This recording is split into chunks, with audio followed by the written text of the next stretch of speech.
3 years ago, if you thought it came from a lab, if you raised that, you were called a nut job, you got censored on Twitter, you were blacklisted on Twitter, you were even called a crackpot by the very scientist who in late January sent emails to Dr. Fauci and said it came from a lab. They called you crackpot. Is that right, Dr. Redfield? I think the most upsetting thing to me was the Baltimore Sun calling me a racist because I said this came from a Wuhan lab. Dr. Redfield, you ran the CDC and you were on the coronavirus task force, is that right? Correct. That was formed on January 29th, 2020, is that right? Correct. 2 days later, Dr. Fauci gets an email from Dr. Anderson which says what? Virus looks engineered, virus not consistent with evolutionary theory. Is that accurate? That's my understanding. Next day, I know, did he share that email with you, by the way, Dr. Redfield? No. As a member of the task force, as the head of CDC, did he share that email with you? No. Okay, next day, February 1st, Dr. Gary sends Dr. Fauci another email. That email says, I don't know how this happens in nature, but it would be easy to do in a lab. Did he share that email with you, Dr. Redfield? No. You didn't see either one of those emails, even though you're head of CDC, even though you're on the coronavirus task force that had been formed just 3 days earlier. No. 3 days later, Dr. Anderson and Dr. Gary, who told us it came from a lab in emails to Dr. Fauci that Dr. Fauci wouldn't let Dr. Redfield see, 3 days later, they changed their position 180 degrees.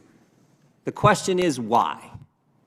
Mr. Wade, why would they change their position that fast when the only intervening event is a conference call with Dr. Fauci, the guy who wouldn't let Dr. Redfield see the very emails that they had sent him, Dr. Redfield, head of CDC on the coronavirus task force? Why would they change their position, Dr. Wade, or Mr. Wade?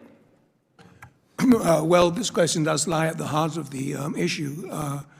What is pertinent, it seems to me, is there's no new scientific evidence that we can see that came available between these dates, the January 31st and Feb 4. Right, there's no new, I think you're, go ahead. So you have to ask if there were other kinds of influence available. Now, it is true that Dr. Fauci and Dr. Farry in London were very powerful research officials, and between them they controlled... I read your testimony, I saw that. Yeah. So... Why don't you cut to the chase and tell them what you really think was the reason?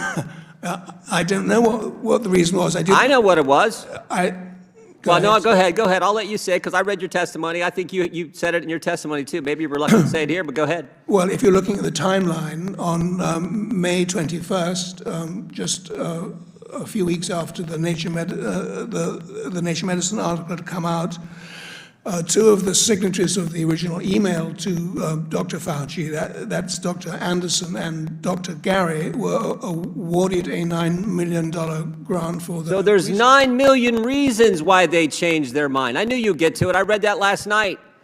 3 months after, so 3 days after they say it came from a lab, they changed their position, and the only intervening event's a conference call with Dr. Fauci and Dr. Collins. Again, a call that Mr. Redfield was not allowed to be on, the head of CDC and on the coronavirus task force.